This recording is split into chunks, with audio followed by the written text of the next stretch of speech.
everyone. Welcome to Battling Boredom and Building Resilience in Children. This is Bexley Public Library. Thank you for tuning in. My name is Leanne Schneider-Webb, and I'm an Adult Services Librarian. And fellow Adult Services Librarian Jeff Laser is also in the Zoom meeting doing some behind-the-scenes work.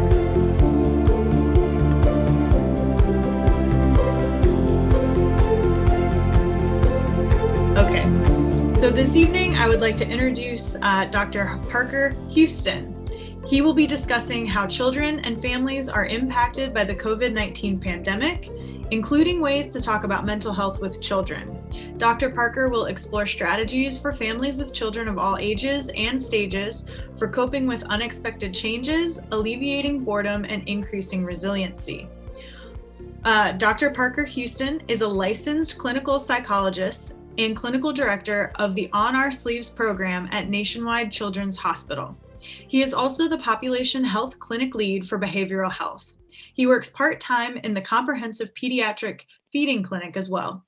He graduated with a bachelor's degree in psychology from Miami University of Ohio, then earned master's and doctoral degrees from Michigan State University. He continued his training at Allegheny General Hospital and the Children's Institute Rehabilitation Hospital in Pittsburgh, Pennsylvania, followed by a fellowship in pediatric psychology at Akron Children's Hospital. He has a current faculty appointment as the clinical assistant professor of pediatrics in the Ohio State University College of Medicine. Dr. Houston's passion is rooted in providing education and opening doors so that children and their families can achieve their maximum potential and feel like they have agency in their lives. So thank you so much for being here, Dr. Houston. We're very honored to have you, and you may take it from here. Excellent. Well, thanks for the introduction, Leanne. I really appreciate that.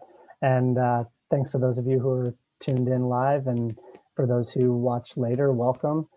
As Leanne said, we're going to have a conversation today, and I want to focus on several things that I think are on front of mind for a lot of parents. And to get out there in the beginning, because you'll hear me tell some stories throughout my presentation today. I'm not only a psychologist, I am a dad, and I have two awesome kids who are in second grade, age 8, and going into kindergarten and about to turn 5. So I'm sort of living the parent life through the pandemic, as well as trying to be a mental health and behavioral health provider and support for people in the community as well. So we'll talk about how those two things intersect and impact the way that I think about what's going on these days.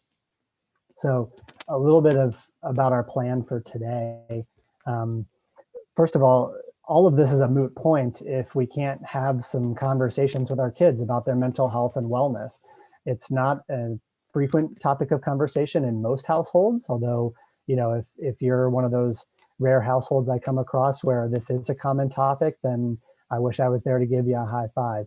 But we'll talk about how to get some of these conversations started, how to broach this subject with kids of any age. We'll talk about resilience. What is resilience? How do we build resilience? A few tips for that. And then really some of these other topics, cognitive flexibility, how to cope with change, emotional intelligence. Those are all things that are related to resilience. And so resilience is this multifaceted idea. And so we can talk about some of the skills that help boost resilience. And then, as the title of the talk suggests, we're also going to discuss boredom and frustration. And I actually became interested in the science of boredom and frustration during the pandemic because I heard that word so often. My kids are bored, they're getting so frustrated, they don't feel like they have anything to do. I'm constantly having to provide them things to do, which is really taxing for me as a parent. So we'll talk about boredom from a scientific standpoint and how to maybe redirect some of those frustrations and emotions. And then hopefully we'll have time to discuss following up, which is a really great idea of how to frame challenges in our lives, a little bit related to growth mindset, which is a popular term, but we'll get to that at the end. And then hopefully sometime, if those of you who are here have some questions, I'd love to answer your questions either about personal experience or, there's nothing in the news these days to talk about. So I'm sure we'll we'll manage some questions and some discussion at the end.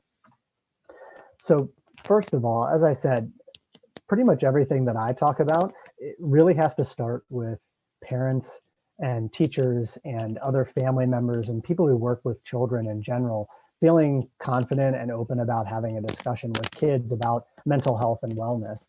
And we say that mental health isn't a casserole disorder.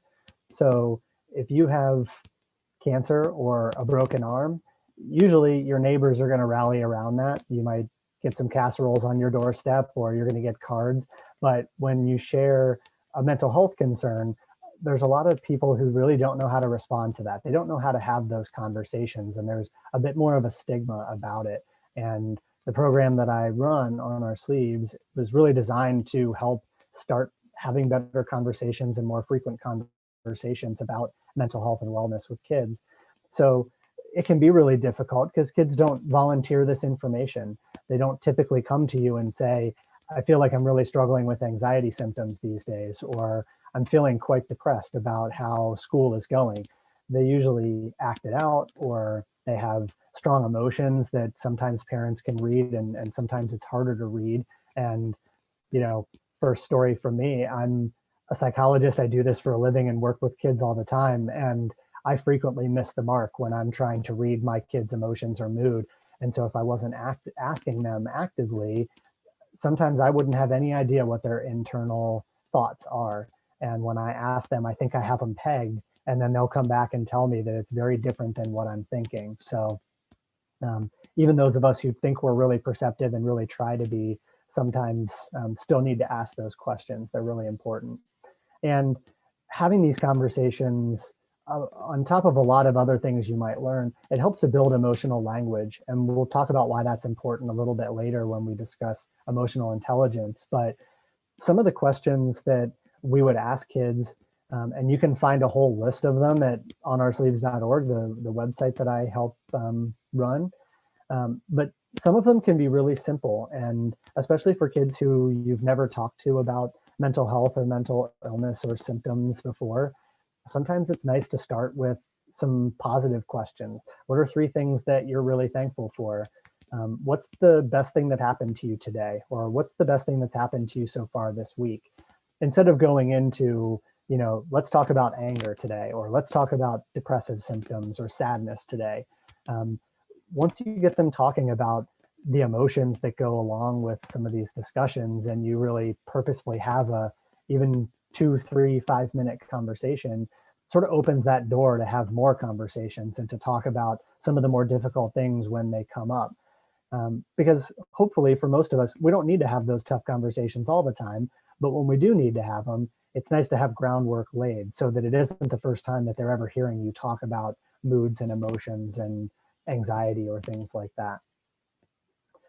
So when should you talk about it? Well, anytime is a good time as far as I'm concerned. There's no age range.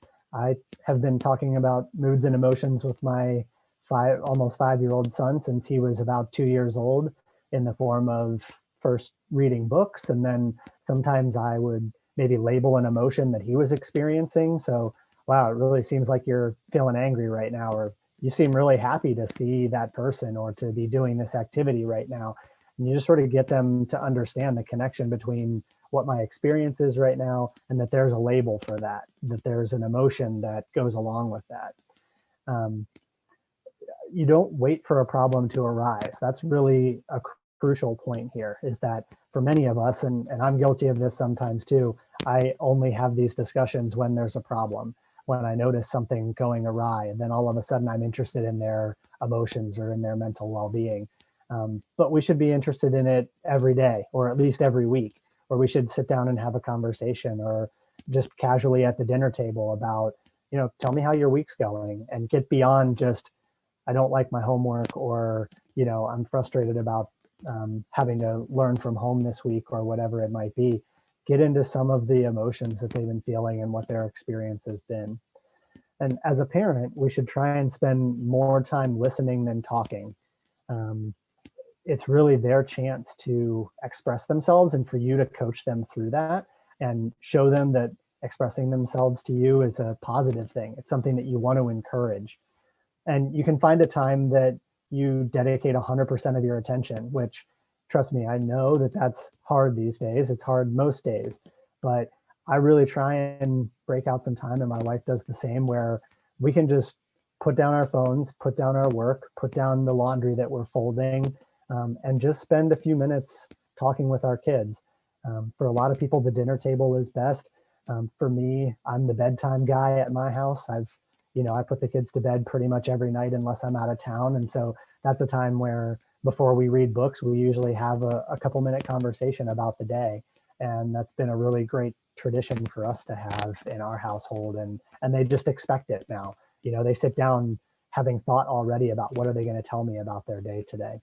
And sometimes it's good to do a whole family at a time, but sometimes one-on-one is best. You just have to read the situation. Same thing if you're a teacher or someone who's teaching a class or working with kids in your job.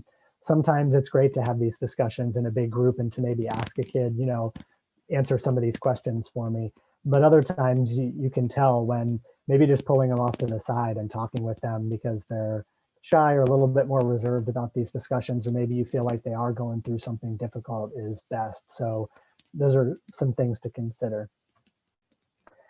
And then once we can start having conversations, we can think of what are all the things that we want our kids to learn. And that's the fun part for me, is thinking about, from as early an age as possible, instilling in them a sense that they can learn and practice skills that will build their resilience, that will build their emotional intelligence and social abilities. And that will really lead to better mental health outcomes, better physical health outcomes, but also more personal and professional success in life. And so I'm big into early intervention, and I love to think about these things even in the preschool age and on up through school. So resilience, as I said, is a pretty big topic, but if you distill it down, it's the ability to adapt well in the face of adversity, whether that's a tragedy, a trauma, a threat to safety, anything that might be considered a significantly adverse event in life. Resilience is your ability to bounce back and adapt. But what it is not, it's not an avoidance of negative emotions or distress. Being resilient doesn't mean that you never feel angry or sad or upset. And it also doesn't mean that you avoid possible negative events from happening in your life.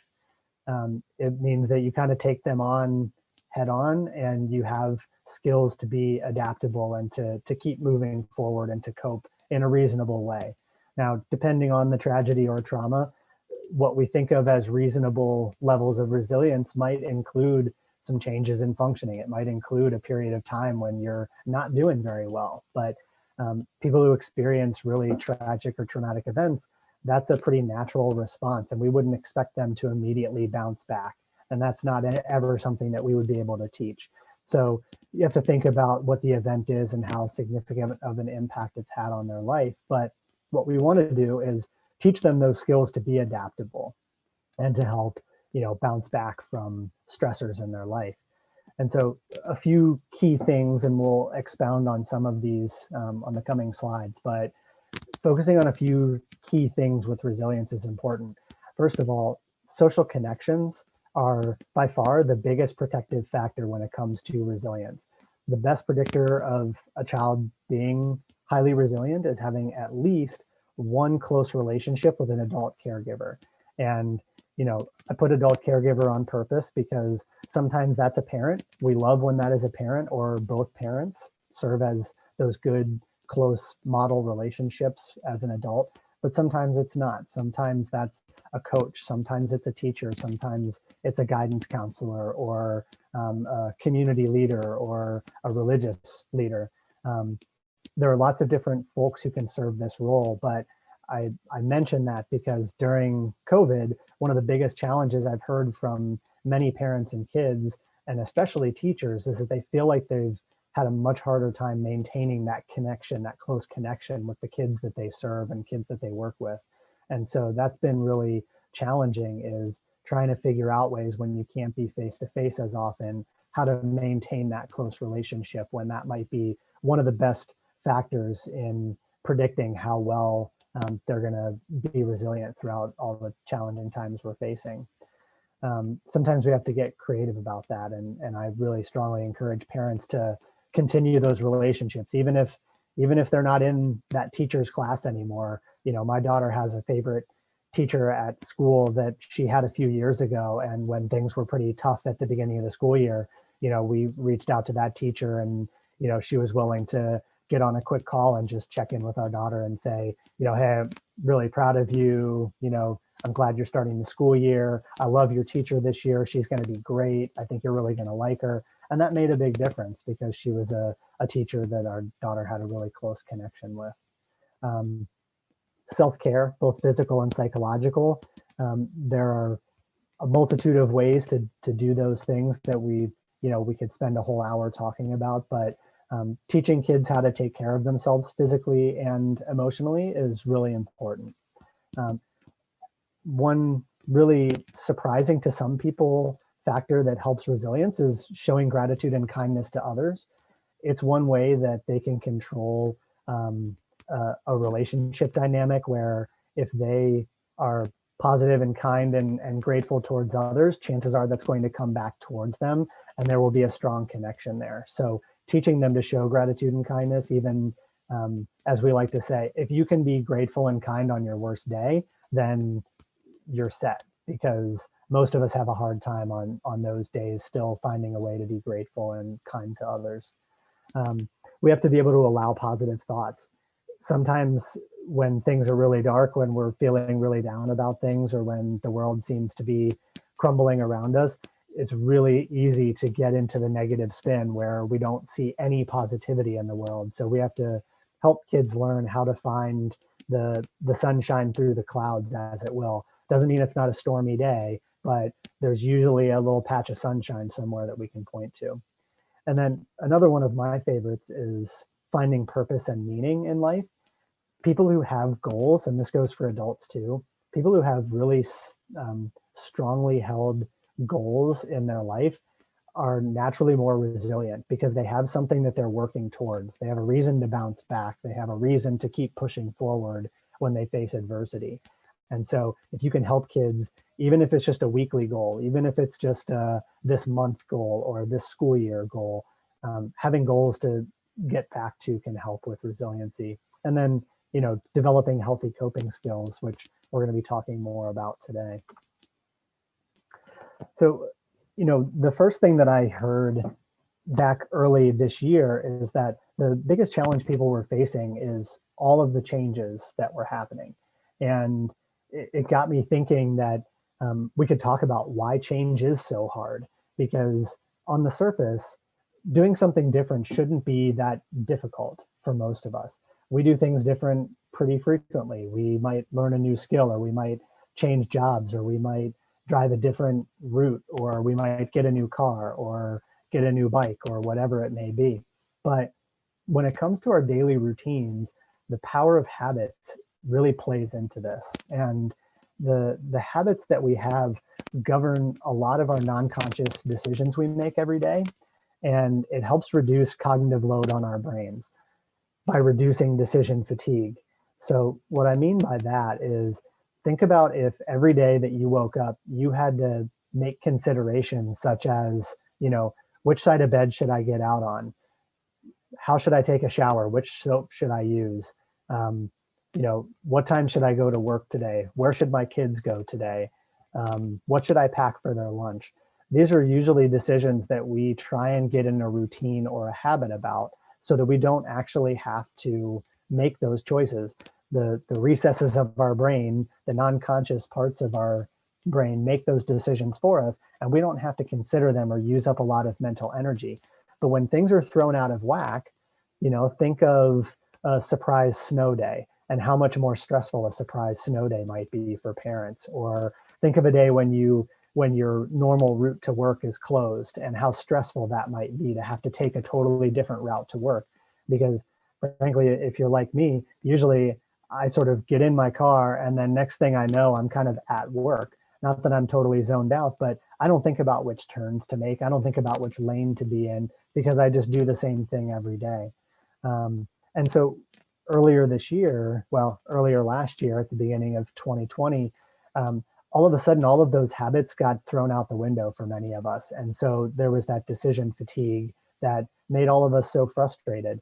And when we think about kids, school is one of the most predictable things in their lives for many of them, other than, relationships with their family, hopefully. And so having that thrown into upheaval really had a negative impact on a lot of kids and made school much more stressful and much more difficult at the beginning of the year. And, one of the things that we can work on is cognitive flexibility. For those who've heard of the Stroop test before, this is a version of the Stroop test where this is a test of cognitive flexibility and adaptability, where in the beginning they tell people just read the words on the card, which is pretty easy. Blue, green, yellow, brown, gray, pink, black, white, red, purple, beige, orange. You can do that without much thought. Then for the second test, they tell you name the color of ink, which is actually a bit harder because you're looking at a word and your brain has a habit of reading words that it sees.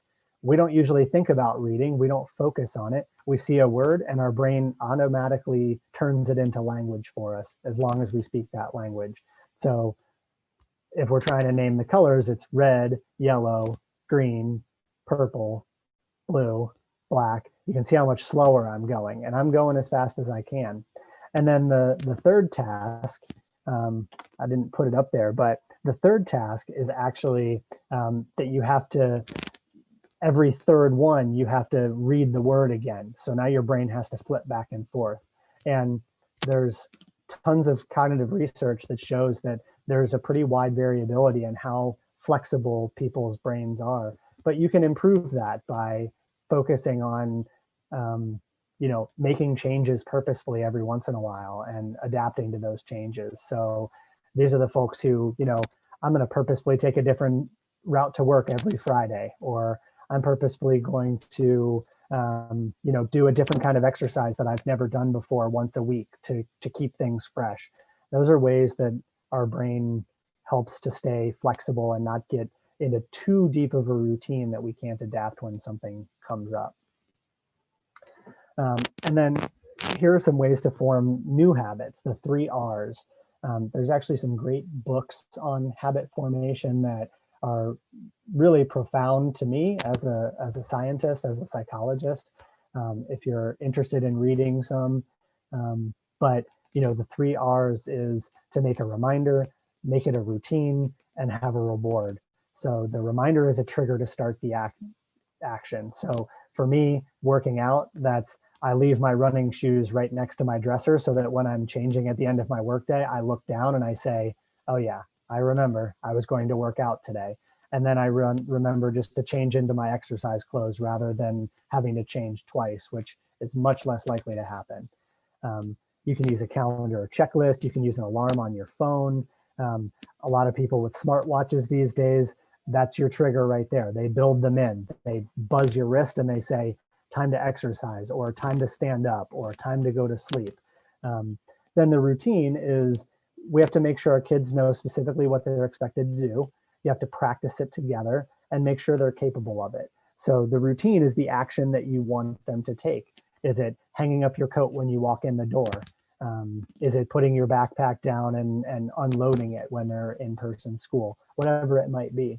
And then there has to be some sort of reward. And I don't mean, a piece of chocolate necessarily, but have it be rewarding for your child and offer them something special when the routine is completed, or, maybe at the end of the week, if they do it every day for a week, depending on their age. So, for my kids, for instance, it might be, if you can do this every day, then you can have an extra 10 minutes to play one of your learning apps on your iPad. And if you can do it every day this week, you can pick a movie to watch on Friday night, right?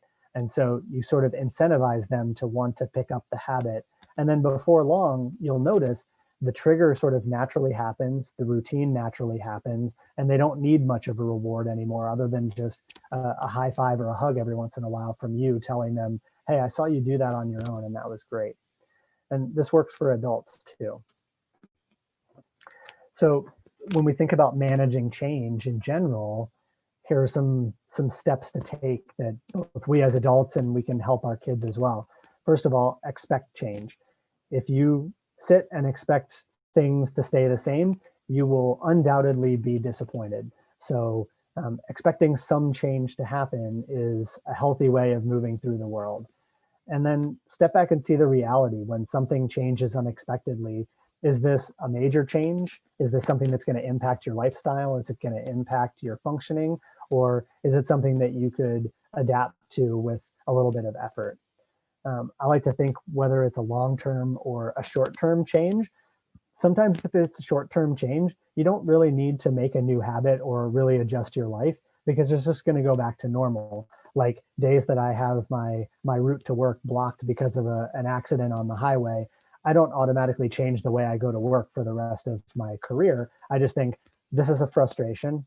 I can manage the frustration. I call the office, tell them I'm going to be a little bit late, call into my first meeting if I'm going to be late or delay my first patient. And then that's the one day that it happens. But if my route on 670 closes for 9 months for construction, then chances are I should find a different route that I can get comfortable with. And I should actually change my behavior every morning rather than searching Google every day for a different route to work. You can adjust your environment if necessary. For school, we changed around the situation in our house. We took what used to be our dining room and decided we would turn that into a learning room for this year, thinking that we were probably going to have a pretty significant amount of time where kids are learning at home. So we put some different furniture in there. We took some things out. We put some special shelves and storage in there to make it look like a fun learning space for the kids, and put a chalkboard temporarily up on the wall so we could, write out math problems and practice handwriting. And that really helped them to think of this as their home classroom. And then, of course, you can form a new habit if you need. You can be purposeful about it for yourself and your kids. So we certainly had some new habits that had to take place, like remembering to take masks to school on days that they're learning in person. And so we had to put a list on the door and have a checklist of what they needed to take to school. And then, after a while, now our daughter is the one who remembers it. If we get in the car to take her to school, she'll be the one to run back in and say, oh, I forgot to get an extra mask just in case. Let me go grab that. And she's self-sufficient. And then finally, you can certainly increase your self-care if needed. So if this is a change that's really disruptive to your lifestyle or to your functioning or your family's functioning, sometimes you do need to stop and just take care of yourself and process the change and try and cope with the change. This could be things like, if there's a family tragedy or if there's a divorce in the family. These aren't things that we should just, that should be adaptable to us and we should just bounce right back. And those aren't things that kids should expect. But we might just have to sit back and take care of ourselves for a little while before we figure out the best way to move forward. And I don't know if you guys can see, I love that graphic, the times they are a-changing with Bob Dylan. That's a pretty perfect graphic for this topic. So one of my favorite topics these days, one of my favorite concepts that actually on our sleeves, the program that I'm the director for is going to be focusing on a lot this year is the concept of emotional intelligence. In a nutshell, this is your ability to identify, excuse me, express and manage your emotions and use those skills to help with relationships. And that's distilling down what's a pretty large concept. So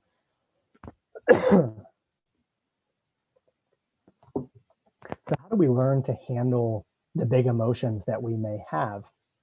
Well, some of us learn through observation.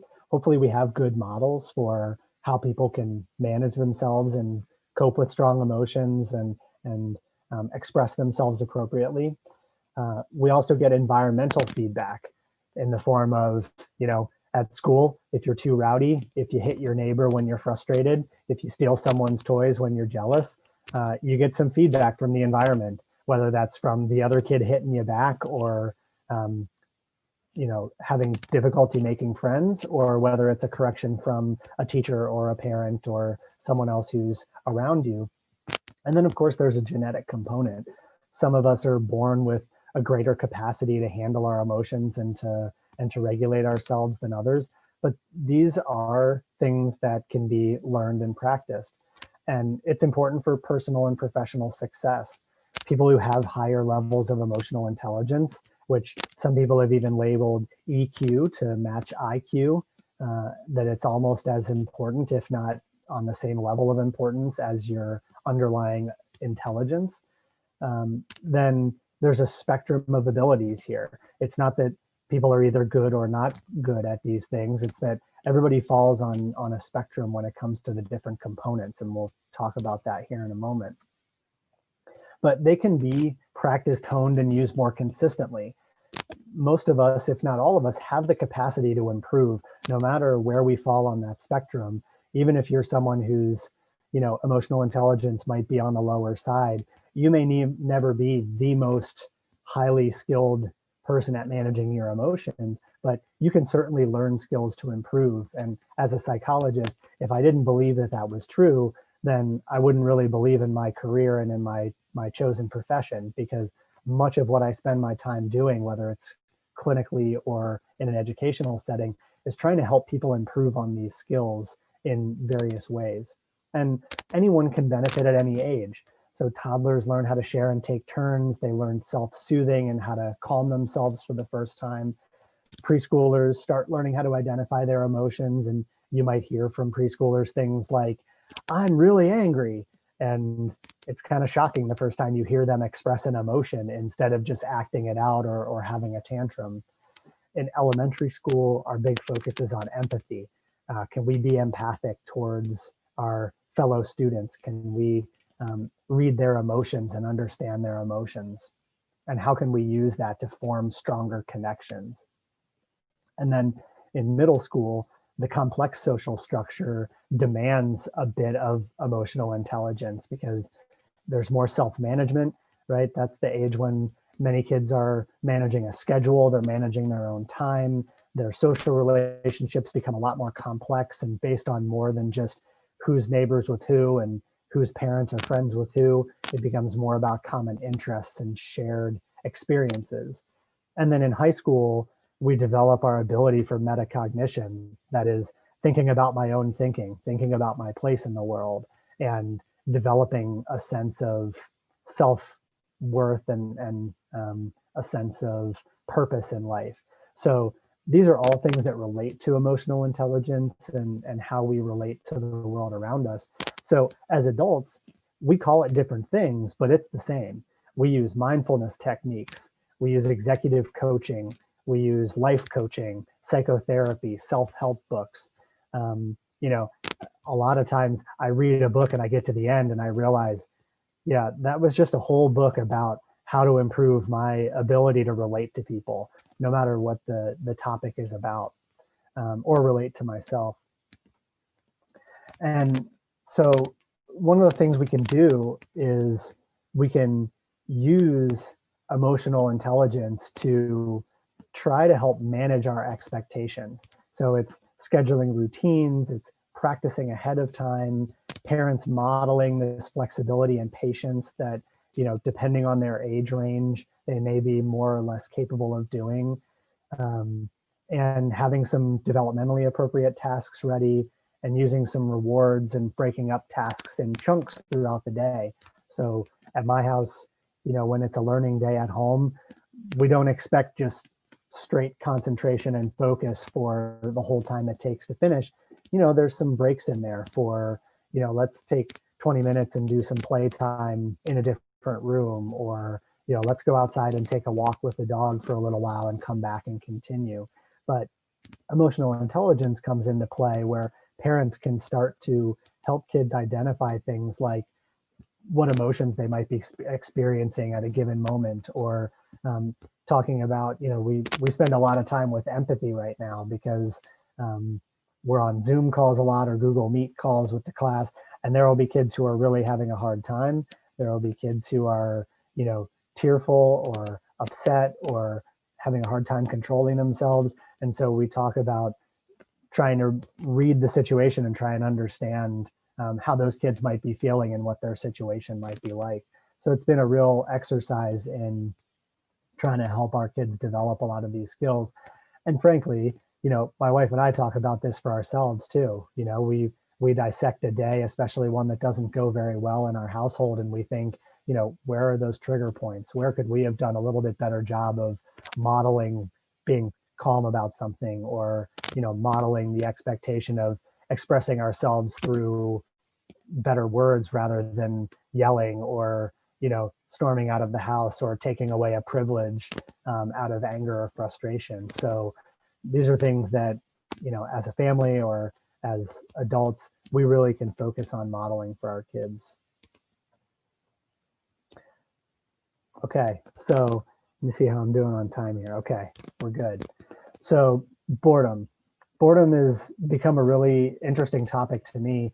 I actually helped contribute to a New York Times article on boredom a couple months ago in the fall. And two words that parents really never want to hear is "I'm bored," because it usually signifies a couple things. First of all, let's talk about what boredom is, though. Boredom is a temporary state. It's some people call it an emotion or a feeling. I don't know if I necessarily would call it an emotion. I just call it a temporary mental state or a temporary cognitive state. And it's our brain telling us we need stimulation, that the world isn't stimulating us the way that we need right now. And so something needs to change. And the typical caregiver response that I will fully raise my hand and admit to is that what we usually want to do is we want to fix it. We just want to, give you an activity, let me, move you on to the next structured thing that we're doing. And we just want it to stop. We don't want to hear "I'm bored." We don't want to hear the complaints. And so we might schedule activities for as much of the day as possible. I tease my wife sometimes that she's like a cruise ship director. She doesn't, there are certain days where she just doesn't want any downtime for them because it protects against them saying "I'm bored." But what we end up doing is we get really frustrated with how quickly they move through plans. I feel like we plan out enough things that we think would last at least until mid-afternoon, and about 9:30 they're done with all of them. And they've just sort of plowed through them. Yeah, I put the Legos together. Yeah, I colored that picture. It's fine. Yeah, I did that thing. Yeah, I read that book. And there's sort of no follow-up. There's no brain power being used. And so what happens is this cycle of boredom, where boredom begets frustration. Frustration leads to a temporary solution. We try and find the easiest thing to occupy them. And they do it for themselves, and we do it for ourselves too. How many times a day do one of us feel bored and we pick up our cell phone and we start scrolling through Facebook or social media or news stories or something like that? First of all, it's depressing, especially in recent times. There's not much good going on in those platforms. But second of all, the second you put down your phone, your brain says, "Now what?" And for kids, it's the same thing. If we feed them activities, their brain says they engage in a shallow way. That's what shallow engagement means. And then as soon as that activity is over, they're back to a state of boredom, because they haven't really engaged much of the creative parts of their brain that are seeking the stimulation. And so I love Inside Out. If you haven't watched that with your kids, it's a great movie. But the communication from the brain is, everything isn't good in here. The world isn't meeting my expectations. I'm really upset about that.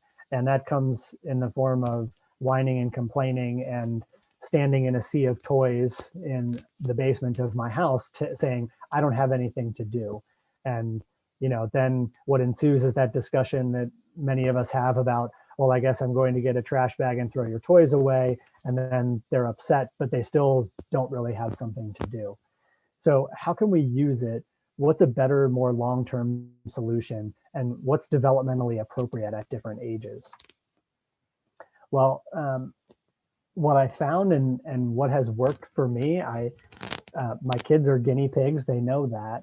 And What's worked for me and for a lot of other families that I've talked to recently is to let them be bored for a time. What it creates is cognitive dissonance, which is the idea that your expected experience and your actual experience aren't meeting up, and that causes some friction in your brain, causes your brain to be a little frustrated. But what it also does is starts up the creativity engine, because there are only two ways to resolve that dissonance. Either the world has to change to meet our cognitive expectations, or our brain has to change to meet our world expectations, and we have to impact the world ourselves. And so what we as caregivers have to do is deal with that frustration and help redirect it in a creative way. And we have to be supportive, but don't solve it for them all the time. So uh, what the hardest thing for me to change is that I had to respond differently to that complaint of being bored. Where the first time that I said this, my children looked at me like I had a second head growing out of my shoulder. They came to me in the whiny, complainy voice and said, "We're bored." And I looked right back at them and I said, "Oh, I'm glad you're bored. That means your brain's getting ready to do something really cool. I can't wait to see what it is." And as I said, they looked at me with shock, because usually that was my cue to get up from my desk, or, go find something for them to do and sort of lead the horse to water, as they say. But, here are some specific solutions to boredom that are based in research, they're based in cognitive science. And to be honest, they work in a practical sense. And I've tried these out myself, and I know other people who have. First of all, I suggest scheduling unstructured time, which can be really difficult, but I usually try not to do it when I'm in the middle of a meeting, or when my wife needs to have some quiet in the house for a phone call for her job or something like that. But sometime when we both know that really we could be interrupted if necessary, but we'll schedule, okay, here's a half an hour where you're on your own. We're not going to provide you something to do. And then you can steer them in the right direction. And by that, I mean, maybe the younger they are, maybe you need to have a little bit more guidance for them about, here are, 3 activities you could choose from, and I want you to go get them out and do them yourself. Or you could make some initial suggestions. The older they get, the more independent they can be. And you might just steer them in the direction of, hey, I remember that you were doing this yesterday and you said you wanted to finish it. What about that? Or I heard you talking about this the other day. Maybe you want to do something like that. And be ready to tolerate some frustration without caving. The reason I do it when I don't have to be on a meeting or have quiet in the house is because chances are they're not going to go through this quietly at first.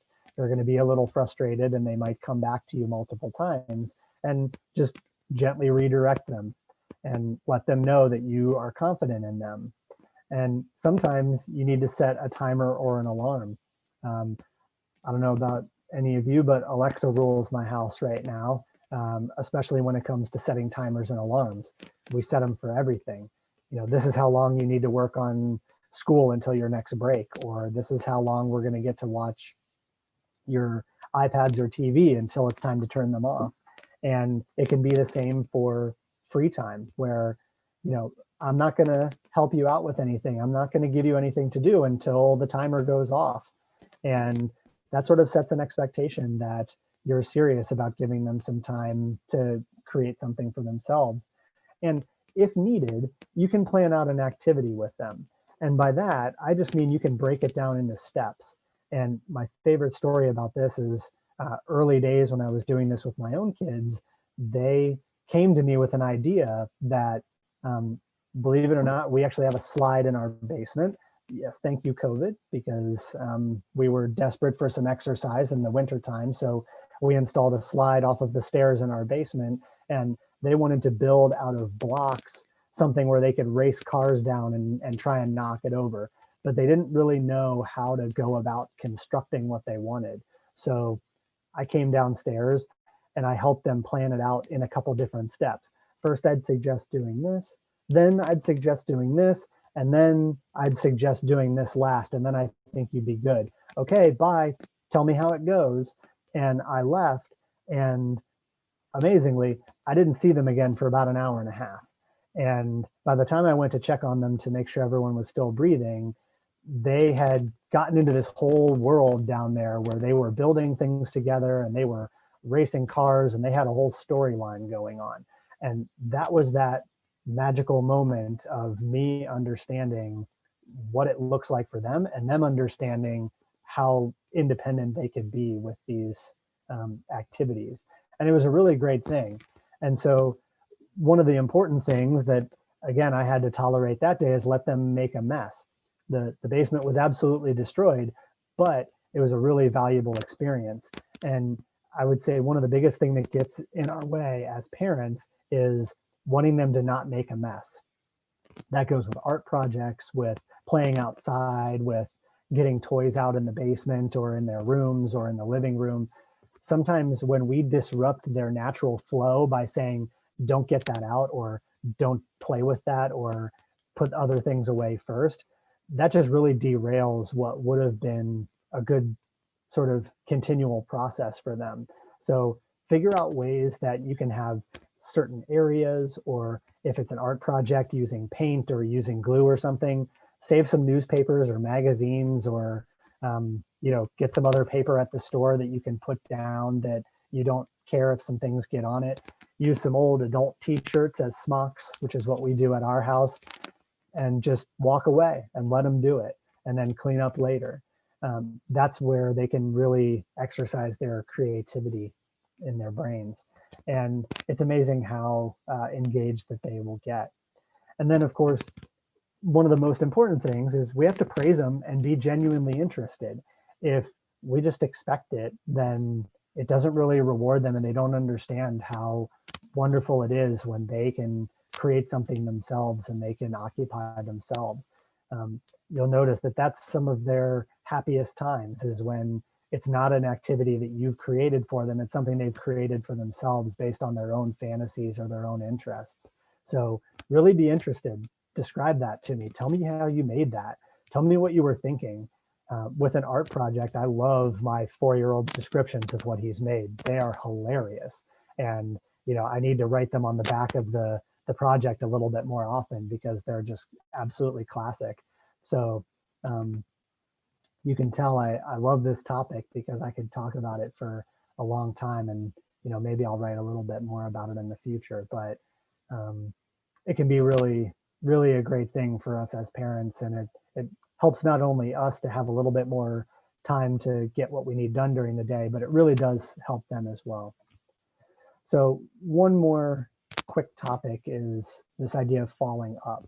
And Sean Acor is one of my favorite modern authors, and he writes about a lot of positive psychology topics, about happiness and about sort of the mental advantages of positive emotions and things like that. He has what I feel like is probably the best TED Talk, and I think the views bear that out too. It's one of the most seen TED Talks. That's very hilarious, but it's also really interesting. But one of his other topics that he writes about is that many of the improvements we make in life are actually due to our struggles and mishaps and trials and tribulations rather than despite them. So many of us say things like, I was successful despite having this adversity when I was growing up, or, I became a professional this despite not, doing very well in some class, or not, barely getting into college or something like that.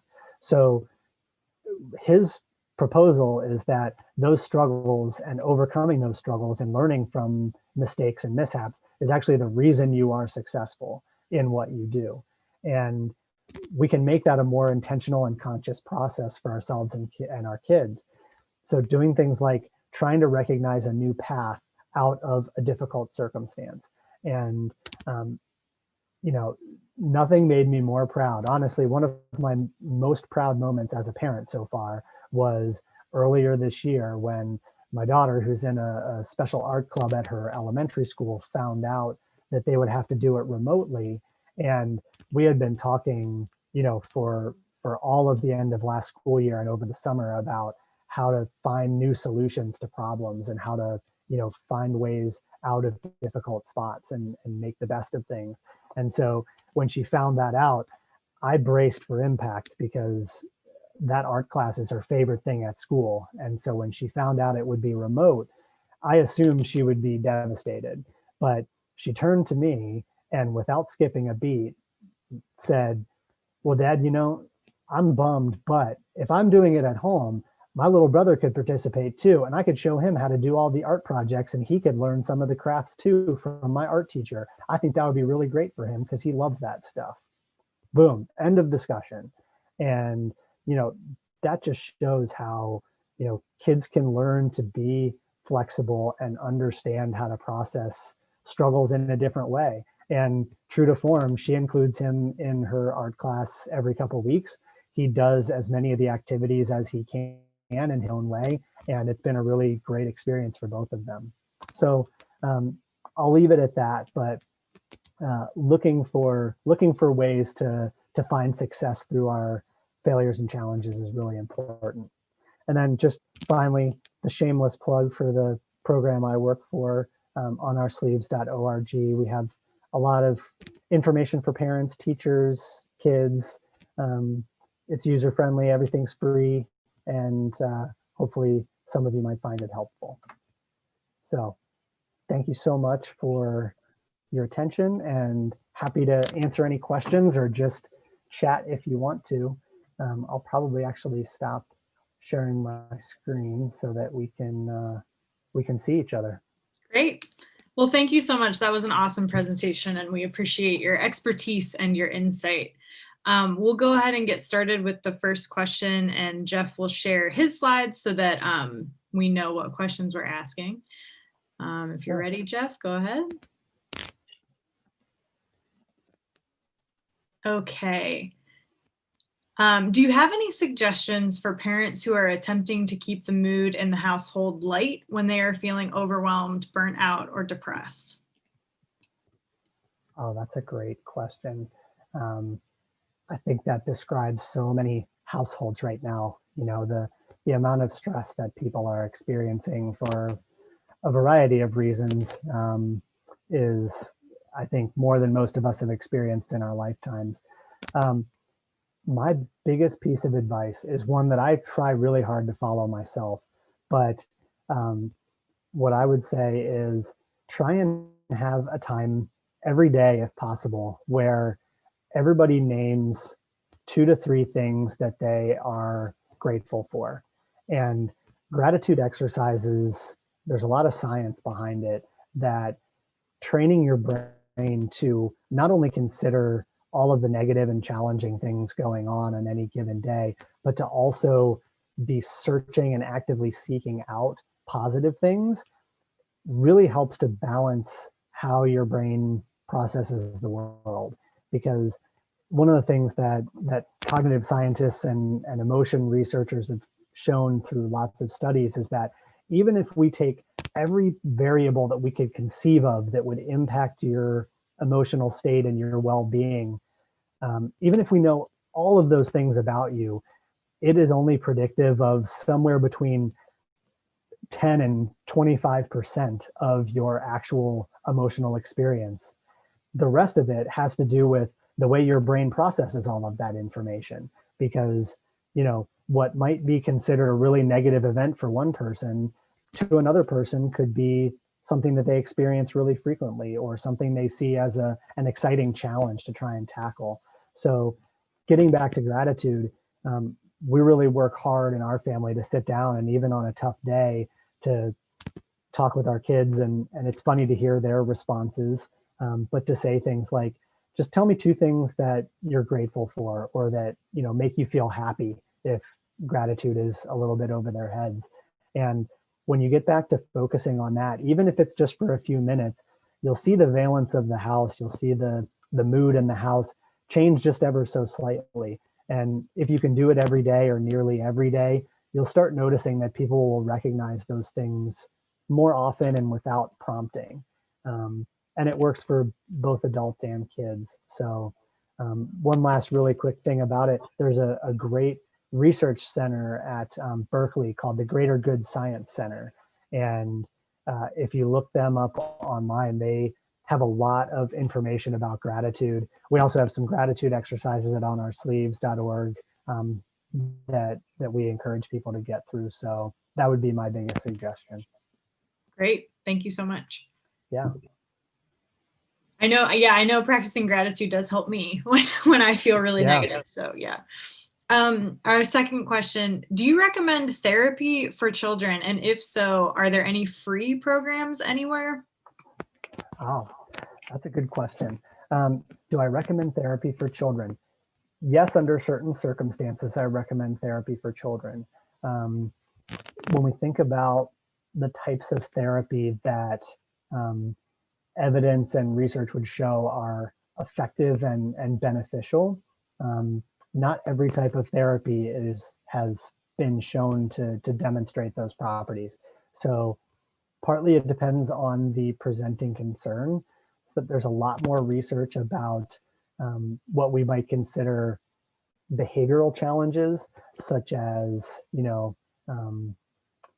well, there's a lot of research about mood disorders, although mood disorders don't typically present really young. Those usually present a little bit older in age, like depression and anxiety.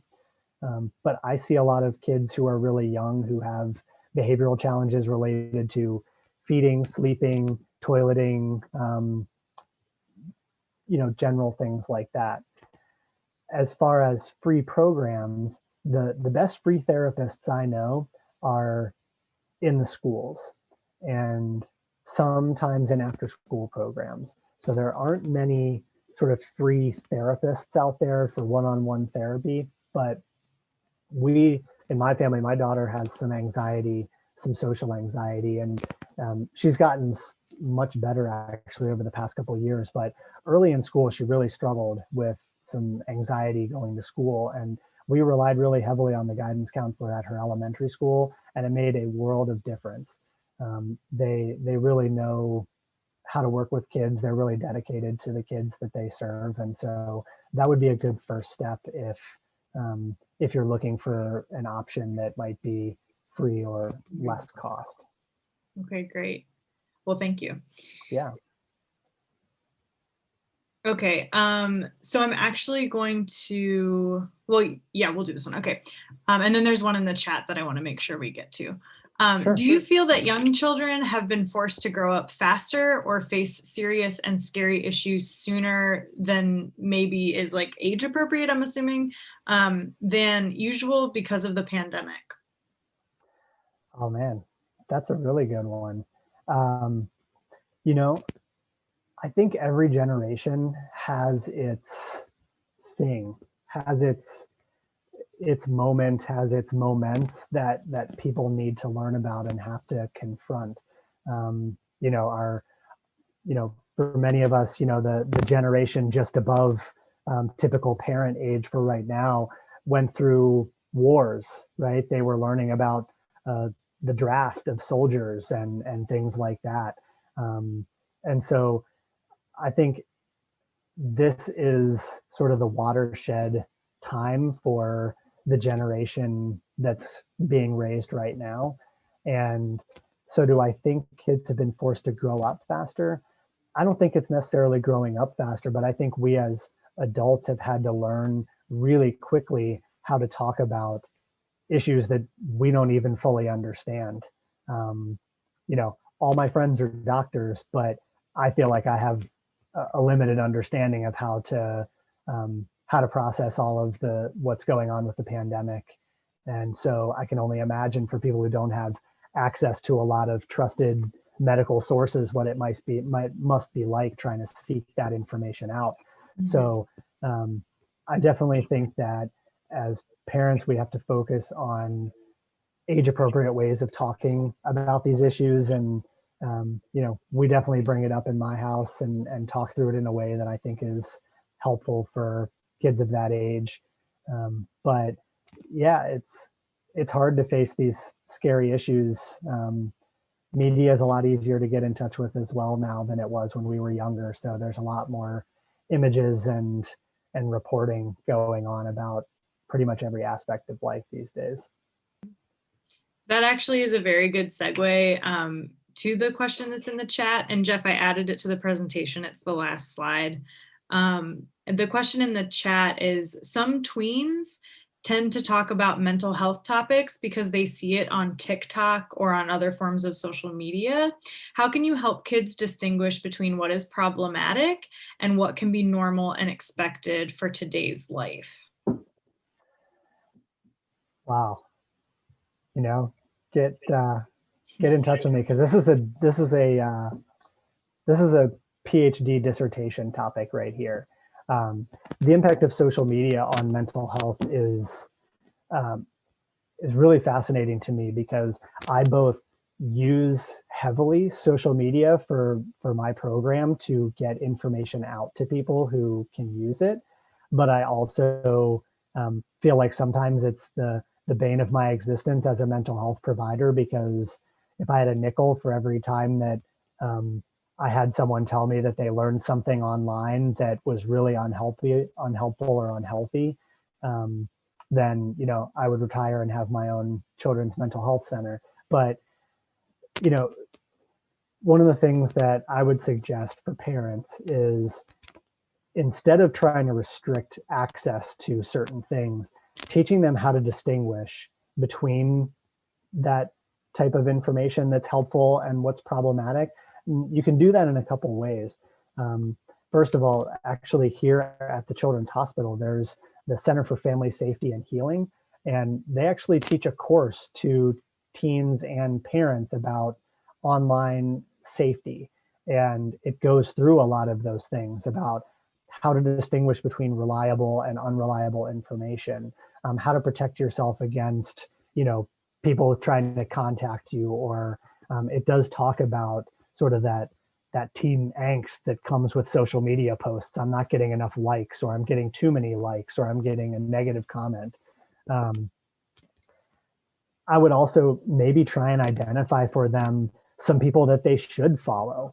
Identify people who are getting information from reputable sources. There are plenty of celebrities right now who are actually partnered up with reliable and reputable organizations who have strong social media followings and post about mental health topics, but they vet them through folks like me. And so we actually have a couple that we work with through on our sleeves. One of them is Ashley Eckstein, who is the character Ahsoka Tano from the Star Wars Clone Wars trilogy. And so that plays really well with a lot of kids. And so she and I work together on the things she posts about mental health and wellness on her social media platforms. So maybe as parents, we can seek out, I know you might be looking for this information. Let me show you what some good sources look like. And here's how we know. They link back to a children's hospital or to a reputable organization, for instance. Those are some ways that you might mitigate the impact of just random folks online posting about their mental health crises and things like that. Mm-hmm. Yeah, definitely. And then I think the last question for the evening, how much progress do you feel like we've made as a society on destigmatizing mental illness? Near and dear to my heart. Well, here's my, living out what I'm advising other people to do. I'm trying to find ways to be grateful even in really challenging times. What I'll say is the pandemic specifically has really shined not just a little bit of light, but almost like a beacon of light onto children's mental health. And unfortunately, a lot of that is because many kids are struggling right now, many more than usual. We've seen increases in lots of symptoms and mental health diagnoses and needs for services, but it's also led to a lot of interest and understanding about the crucial role of mental health and wellness for children and specifically, but also adults. And so what I would say is we're not 100% there yet, but I do feel like, especially in the past maybe 10 to 15 years, we have moved in the right direction as far as being able to discuss symptoms that we're experiencing, talk about going to see a therapist or being in therapy. And so I think we hopefully can keep going in the right direction with that and normalize, the saying it's okay sometimes to not be okay. And that's something that for most of us growing up was not something that society accepted here in the United States. So yeah. Okay. Well, I don't think, if there's no other questions in the chat, thank you so much for joining us. We really appreciate it. And then for everyone in the audience, thank you so much for joining us. And we will get this lightly edited and posted to our YouTube page in the next couple days. Sounds great. Thank you all. Thank you so much, everyone. Have a good evening. You too.